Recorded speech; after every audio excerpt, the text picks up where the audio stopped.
बाबत काहीतरी आरोप झाले. मी त्याही वेळेस सांगितलं की जे आरोप झाले त्यांनी कागदपत्र तपासावी. त्याच्यात जर चुकीचं झालेलं असेल तर संबंधितांच्याकडं तक्रार करावी. संबंधितांनी त्याची चौकशी करावी कायद्याच्या नियमाच्या अधीन राहून आणि चौकशी करून सत्य लोकांच्या समोर आणावं. आता ही 25/3/1994 रोजी जिल्हाधिकारी पुणे यांनी तहसीलदार कार्यालयामार्फत जमीन मिळणे कामी खरेदी विक्री संघाने प्रस्ताव दिला होता. कधी 94 साली. नंतर 4थ्या महिन्यात म्हणजे पुढच्याच मार्चला प्रस्ताव दिला. एप्रिलला ग्रामपंचायत मिळत होती. त्यांनी शासकीय जागा मिळवण्यावर ठराव मिळावा असं मागणी आम्ही म्हणजे संघाने केली. 15/4 विषय नंबर 7 मध्ये ती 5 एकर जागा देण्याबाबतचा ठराव झाला. कारण ग्रामपंचायतीच्या हद्दीत जागा पाहिजे असेल तर त्यांचा ठराव लागतो. 11/5/94 2 महिन्यांनी त्याची सर्व कागदपत्रांची पूर्तता करून प्रस्ताव जिल्हाधिकाऱ्याकडे सादर झाला. तहसीलदारांनी काही प्रस्तावातील त्रुटी पूर्ण करण्याबाबत पत्र संघाला दिलं. संघाने ते सगळं काही नीटनेटकं केलं. त्या त्रुटी पूर्ण केल्या आणि साधारण त्यांनी पर्यायी जागा उपलब्ध करून देण्याबाबत तहसीलदार यांचे पत्र संघाला मिळाले. शासन आणि कागदपत्रांची पूर्तता मेढ्यात येथील जमिनीच्या बदल्यात 5 एकर जमीन उपलब्ध करून देण्याबाबत कालावधी गेला आणि 22ला पुन्हा 2001ला ही मेढत गावातील गायरान जमीन संस्थेच्या व्यवसायासाठी देण्याकरता शिफारस पत्र आलं आणि तशा पद्धतीनं ही जमीन माझ्या माहितीप्रमाणे त्याची किंमत त्यावेळेस ठरवली 2003ला बरं का, 1.5 लाख रुपये. तुम्हालाही माहितीये की त्यावेळेस जमिनीचा दर काही एवढे नव्हते तिकडच्या. आणि तिथं तर मला वाटतं कमरे एवढा खड्डा होता. म्हणजे मी नंतर कितीतरी मुरुम टाकून ते सगळं भरून घेतलं. संघाला मदत केली होती मी त्यावेळेस.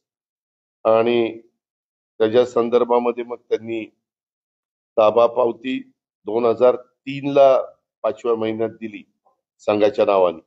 म्हणजे मागणी केली 94/3ला मार्च 3ला आणि झालं 2003ला. म्हणजे 9 वर्ष त्याला गेली. आणि त्याच्यानंतर मग ते एने, आता एनेच्या बद्दल तर आम्ही निर्णय घेतला. आता एने काढूनच टाकलं. त्या एनेच्या बद्दल एवढ्या तक्रारी यायच्या.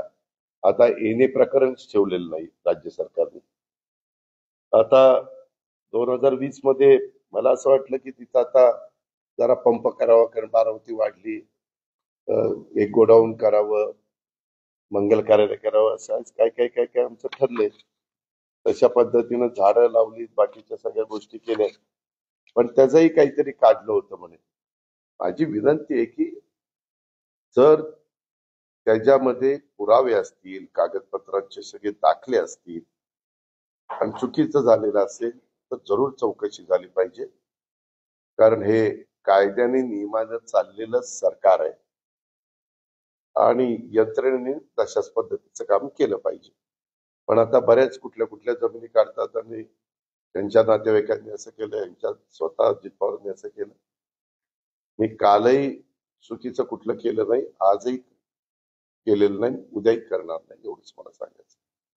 राज्यात महायुती एकसंध लढणार आहे का?